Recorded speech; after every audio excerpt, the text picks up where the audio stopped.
आज मैं आकांक्षा गुरु बहन आप लोगों को श्री वाल्मीकि रामायण का अरण्य कांड का 29वां सर्ग सुनाती हूँ, जिसमें श्री राम का खर को फटकारना तथा खर का भी उन्हें कठोर उत्तर देकर उनके ऊपर गदा का प्रहार करना और श्री राम द्वारा उस गदा का खंडन है।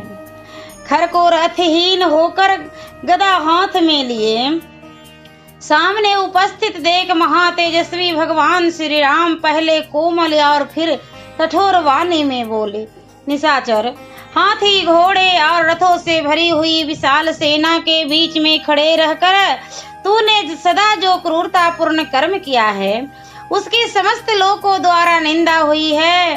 जो समस्त प्राणियों को उद्वेग में डालने वाला क्रूर और पापचारी है, वह तीनों लोगों का ईश्वर हो तो भी अधिक काल तक टिक नहीं सकता। जो लोक विरोधी कठोर कर्म करने वाला है उसे सब लोग सामने आए हुए दुष्ट सर्प की भांति मारते हैं। जो वस्तु प्राप्त नहीं हुई है उसकी इच्छा को काम कहते हैं और प्राप्त हुई वस्तु को अधिक से अधिक संख्या में पाने की इच्छा का नाम लोभ है। जो काम अथवा लोभ से प्रेरित हो पाप करता है और उसके परिणाम को नहीं समझता, उल्टे उस पाप में हर्ष का अनुभव करता है, वह उसी प्रकार अपना विनाश रूप परिणाम देखता है। जैसे वर्षा के साथ गिरे हुए ओलों को खाकर ब्राह्मणी नाम वाली कीड़ी अपना विनाश देखती है। राक्षस दंड करनाए में निवास करने वाले तपस्या में संलग्न धर्मपरायण महाभाग मुनियों की हत्या करके न जाने तू कौन सा फल पाएगा। जिनकी जड़ खोखली हो गई हो वे वृक्ष अधिक काल तक नहीं खड़े रह सकते। उसी प्रकार पाप कर्म करने वाले लोक निंदित क्रूर पुरुष ऐश्वर्य को भी पाकर भी चिरकाल तक उसमें प्रतिष्ठित नहीं रह पाते हैं। जैसे समय आने पर वृक्ष में ऋतु के अनुसार फूल लगते ही है, उसी प्रकार पाप करने वाले पुरुष को समय अनुसार अपने उस पाप कर्म का भयंकर फल अवश्य ही प्राप्त होता है। निशाचर, जैसे खाए हुए विष मिश्रित अन्न का परिणाम तुरंत ही भोगना पड़ता है, उसी प्रकार लोक में किए गए पाप कर्मों का फल शीघ्र ही प्राप्त होता है।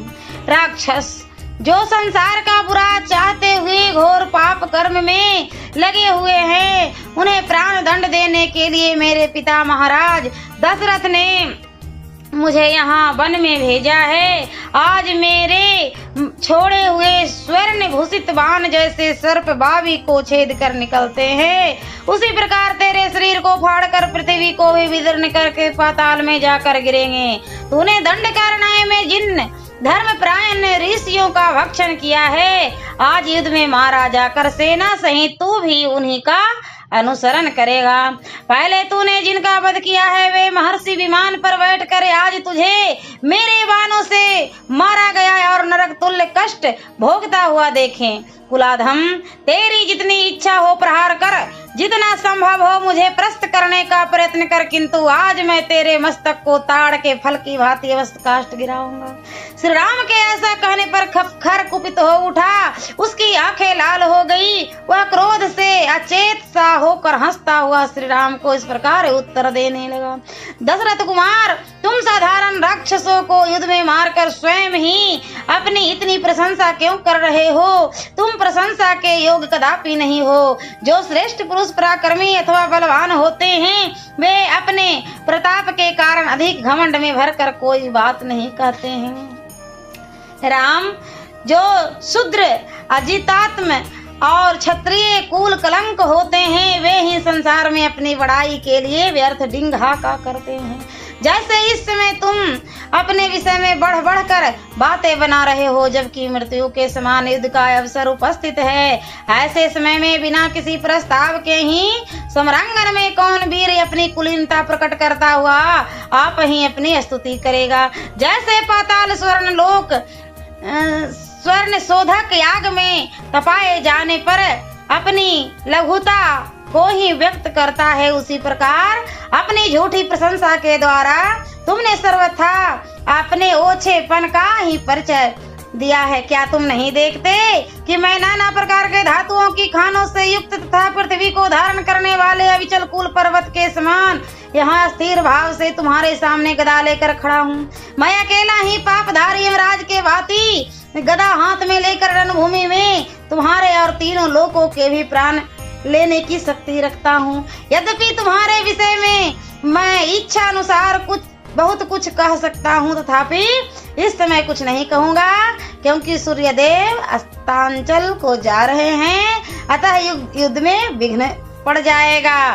तुमने 14,000 राक्षसों का संहार किया है, अतः आज तुम्हारा भी विनाश करके मैं उन सबके आंसू पोंछूंगा, उनकी मौत का बदला चुकाऊंगा। ऐसा कहकर अत्यंत क्रोध से भरे हुए खर ने उत्तम बलय यानी कड़े से विभूषित तथा प्रज्वलित वज्र के समान भयंकर गदा को श्री रामचंद्र जी के ऊपर चलाया।